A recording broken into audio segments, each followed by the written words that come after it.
Here I have one 500 gram or 17.5 ounce ribeye steak. This is roughly 2 inches thick with the bone still attached. Make sure to place this onto a wire rack over an oven tray for even airflow and cooking. And for this you can use any steak of your choice, just make sure it's nice and thick. Give this a generous seasoning of sea salt.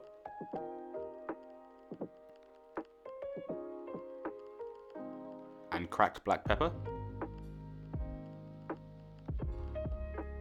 Push that down to make sure it's all sitting there nice and tightly, then flip it over and do the same again. The reason we season the steak with a lot of salt is because it only seasons the surface, which means a significant portion of the steak has no salt on it at all.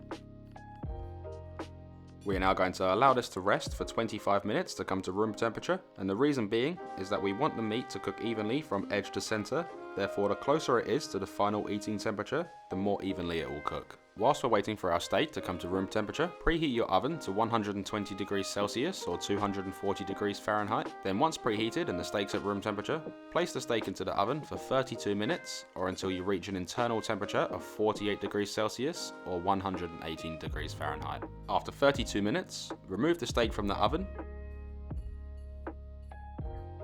Then use a thermometer to test the internal temperature, and that's sitting perfectly at 48 degrees Celsius or 118 degrees Fahrenheit. Place a large heavy base skillet or cast iron pan over a high heat, and then we want to get this pan smoking hot. And make sure to open your windows and turn on your extractor fan, as this is going to get smoky. Add in 1 tablespoon of olive oil, and just give that a swirl. Then place in your steak facing away from you to avoid being burnt. We're going to cook this for 1 to 1.5 minutes, or until your steak has a nice beautiful brown crust onto it. Flip it over, and just look at that, that looks absolutely amazing. Then once you've flipped the steak, it's time to have some fun. Add in 2 tablespoons of unsalted butter, along with 2 to 3 sprigs of fresh thyme and 2 cloves of lightly crushed garlic. Carefully tilt the pan towards you and baste over the butter mixture, fully coating the steak. And we want to do this for about 1 minute. Basting is just pouring over the fat or meat juices over the meat in order to keep it moist, and it creates the most amazing flavour. After 1 minute of basting, remove the steak from the pan and place onto a plate, along with the garlic and the thyme. Place over 1 tablespoon of unsalted butter, and this will melt over the top and really take this steak to the next level. Place over a sheet of foil and allow to rest for 8 minutes. Resting will allow the juices to redistribute and to lock in, making it so when we serve this up, it's not swimming in its own juice, and instead that juice is still in the meat. And I'll make sure I leave all of the cooking temperatures in the description below. After 10 minutes, remove the foil and just look at that. This looks incredible. I'm then going to slice down the bone to remove it.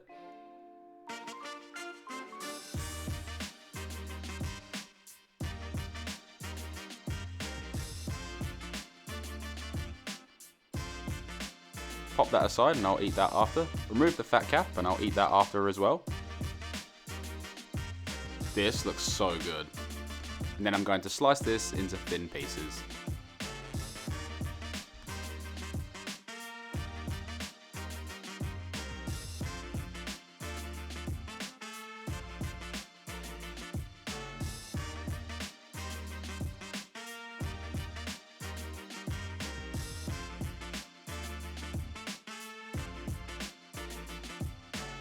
Let's give this a try.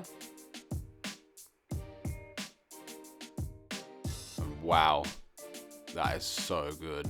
It's so tender, juicy, perfectly seasoned, and the butter, garlic and thyme add the most amazing flavour onto that crust. You definitely won't regret this. Please enjoy.